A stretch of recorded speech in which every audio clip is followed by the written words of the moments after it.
గాడా శ్రవణ్కు phone చేస్తున్నా, మా బొమ్మడికి phone చేస్తున్నా. ఖాళీలు కొడతా అన్నారు కదా, ఒక నిమిషం. అరే బొమ్మడికి స్విచ్ ఆఫ్ పెట్టినావురా.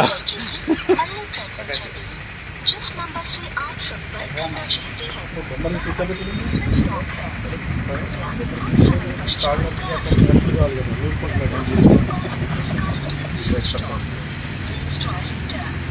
అట్లా చేసి ఇట్లా చేసి అని మాత్రం 6 నెలలు జైలు పంపించిరా. మరి అనవసరంగా మీటింగ్ కొట్టి 6 నెలలు జైలు పంపించారు. దేశద్రోహం కేసు మీద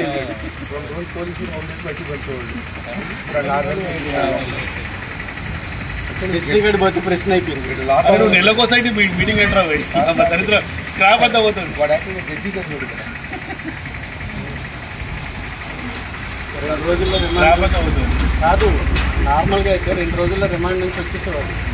జడ శ్రావణి గారిని పెట్టుకొని ఏకంగా ఇప్పుడు దేశద్రోహం కేసు పెట్టించారు. అదే అంటున్నా.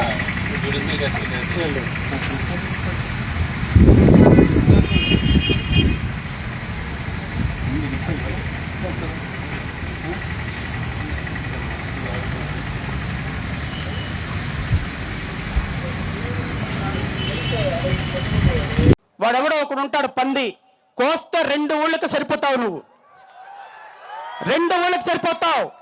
నేను ఈ వేదిక నుంచి చెప్తున్నా, వాడెవడో హమారా ప్రసాద్, అరే బిడ్డ, నువ్వు ఆంధ్రప్రదేశ్ రాష్ట్రంలో అడుగు పెట్టావా, మళ్ళీ నువ్వు ఆంధ్రప్రదేశ్ రాష్ట్రానికి రావటానికి 2 కాళ్ళు ఉండవు, గుర్తుపెట్టుకోమని ఈ వేదిక నుంచి నేను తెలియజేస్తున్నా.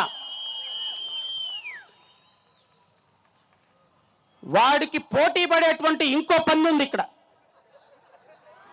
ఆ పంది పేరు రఘురామకృష్ణం రాజు. నేను ఈ వేదిక నుంచి చెప్తున్నా, మిస్టర్ రఘురామకృష్ణం రాజు, నేను లిల్లీ పుట్టే. ఎందుకంటే కోస్తే 3 ఊళ్ళకి సరిపోయే నీ ముందు ఎవడైనా లిల్లీ పుట్టేరా బొగడం, ఎవడైనా లిల్లీ పుట్టే. నీకు ఛాలెంజ్ చేసి చెప్తున్నా, ఈ వేదిక నుంచి నీకు ఛాలెంజ్ చేస్తున్నా. నువ్వు దమ్ము ధైర్యం ఉంటే, అరే నువ్వు సూట్ వేసుకోరా ఒక్కసారి, నేను చూస్తా. నువ్వు సూట్ వేసుకో. భీమవరంలో ఉన్న క్లాత్ మార్కెట్లో మొత్తం బట్టలు కొన్నా కూడా నీకు సూట్ సరిపోదు. భీమవరంలో ఉన్న క్లాత్ మొత్తం కొన్నా కూడా నీకు సూట్ సరిపోదు. నువ్వేంట్రా సూట్ గురించి మాట్లాడుతున్నావు? I'm very sorry to say. ఎందుకంటే లిల్లీ పుట్టు లాంటి నువ్వు నన్నంటే, నేను అడవి పందాన్ని నిన్నానా? కొవ్వు పట్టిన పందాన్ని నిన్నానా? 2 మేకుల దేవుడా, 2 చెక్కల దేవుడా, 2 మేకుల దేవుడా, రేపటి నుంచి దళిత క్రైస్తవ సమాజం మీద కానీ, క్రైస్తవ సోదరుల మీద కానీ నీ మాట నోట్లో నుంచి వచ్చిందా, నీ నాలుక కోసి పిఠాపురంలో పవన్ కళ్యాణ్కి బహుమతిగా ఇస్తాను ఈ వేదిక నుంచి ప్రకటిస్తున్నాను. నేను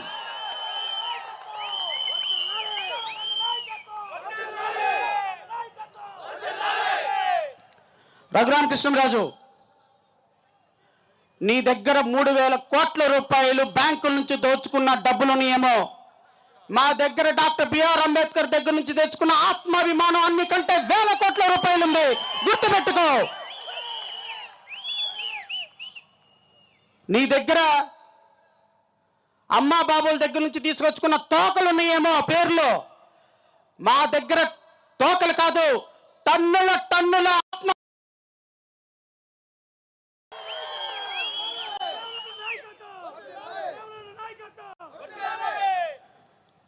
ఆకువీడులో సోదరులకి, చర్చి సోదరులందరికీ చెప్తున్నా, ఆకువీడు సోదరులందరికీ చెప్తున్నా, ఆంధ్రప్రదేశ్ రాష్ట్రంలో ఉన్న ప్రతి చర్చి నడిపే వాళ్ళకి చెప్తున్నా, రేపటి నుంచి మీ చర్చిల మీద మైకులు పెట్టుకోండి.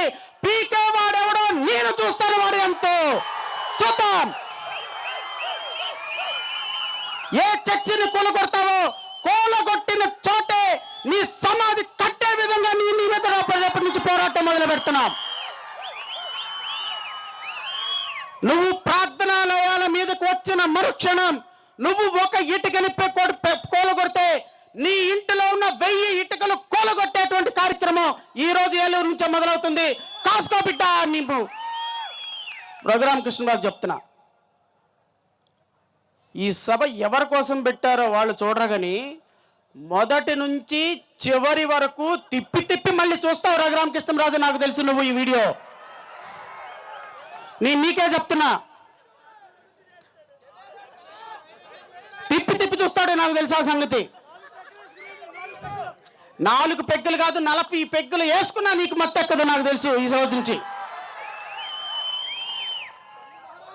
రఘురామకృష్ణరాజుకు చెప్తున్నా, దళిత క్రైస్తవుల మీద యుద్ధం నువ్వు మొదలుపెట్టావు, ముగింపు నేనిస్తా నీకు. రఘురామకృష్ణరాజు చూసుకో. ఈ రోజు నుంచి ఆర్టికల్ 25 ప్రకారం ఏ వ్యక్తికైనా సరే మత స్వేచ్ఛ ఉంది. నువ్వు హిందువా, చర్చికి వెళ్తావా వెళ్ళు. నువ్వు క్రైస్తవుడువా, రాముడి దగ్గరికి వెళ్తావా వెళ్ళు. నువ్వు ముస్లింవా, క్రైస్తవుడిగా మారుతావా మారు. వెంకటేశ్వర స్వామి నువ్వెవరివి? Who are you?